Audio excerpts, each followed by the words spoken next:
राज्याचा अर्थसंकल्प मांडताना विकासाच्या मोठ्या मोठ्या घोषणा करण्यात आल्या.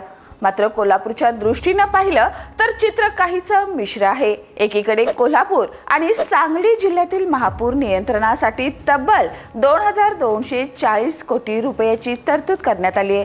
त्यामुळे वारंवार महापुराच्या संकटाला सामोरे जाणाऱ्या या भागासाठी एक महत्त्वाची पायरी मानली जाते. गेल्या काही वर्षात कोल्हापूर आणि सांगली जिल्ह्याने महापुराचा भीषण फटका सहन केलाय.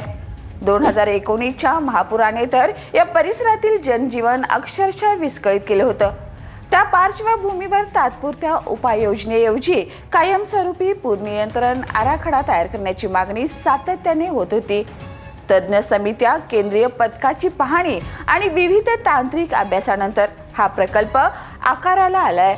सुरुवातीला सुमारे 3200 कोटी रुपयाचा प्रकल्प प्रस्तावित होता. मात्र वाढत्या कामाच्या व्याप्तीमुळे तो आता 3600 कोटी रुपयापर्यंत पोहोचलाय. या प्रकल्पासाठी राज्य सरकारने जागतिक बँकेच्या सहकार्याने निधी उभारण्याचा पर्याय स्वीकारलाय. मात्र या मोठ्या घोषणेनंतरही कोल्हापूरसाठी इतर कोणती ठोस आणि स्वतंत्र तरतूद अर्थसंकल्पात दिसली नाही.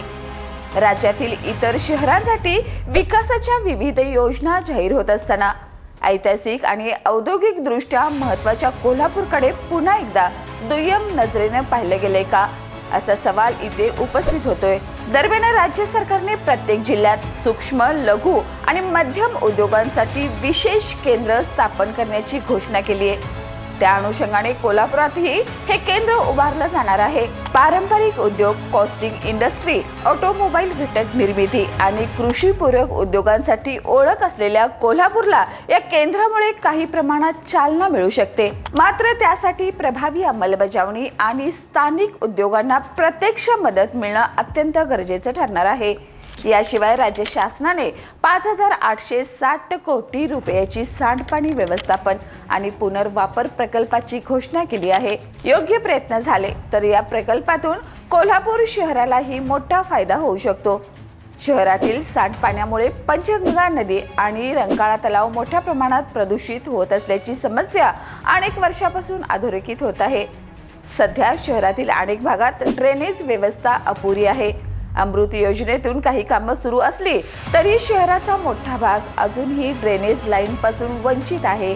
1972 साली टाकलेल्या जुन्या ड्रेनेज लाईनचं आयुष्य संपत आलं असून वाढत्या लोकसंख्येमुळे त्यावर प्रचंड ताण पडत आहे.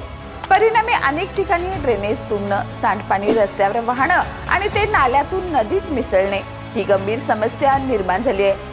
जर राज्याच्या या मोठ्या सांडपाणी व्यवस्थापन प्रकल्पात कोल्हापूरचा प्रभावी समावेश झाला तर शहरातील जलप्रदूषण रोखण्यासाठी मोठा निधी उपलब्ध होऊ शकतो. मात्र त्यासाठी महापालिका प्रशासन आणि स्थानिक सत्ताधाऱ्यांनी ठोस प्रस्ताव सादर करून पाठपुरावा करणं अत्यावश्यक आहे. अर्थसंकल्पात छत्रपती शाहू महाराज आणि रणरागिणी तारा राणी यांच्या स्मारकांच्या जतन आणि संवर्धनाचाही उल्लेख करण्यात आलाय.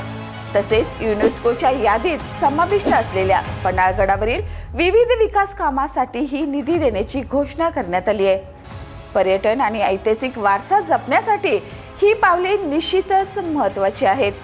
मात्र एकूणच चित्र पाहिलं तर कोल्हापूरसाठी अर्थसंकल्पात काही सकारात्मक घोषणा असल्या तरी त्या पुरेशा आहेत का, ही औद्योगिक, पर्यटन, पायाभूत सुविधा आणि नागरी विकासाच्या दृष्टीने या शहराला अजूनही मोठ्या गुंतवणुकीची गरज आहे. म्हणूनच आता प्रश्न असा आहे, घोषणांच्या पलीकडे जाऊन कोल्हापूरच्या विकासासाठी खऱ्या अर्थाने राजकीय इच्छाशक्ती दिसणार का, की हा अर्थसंकल्पही केवळ आश्वासनाच्या कागदावरच मर्यादित राहणार? याने अशाच ताज्या अपडेटसाठी पाहत रहा तारा न्यूज.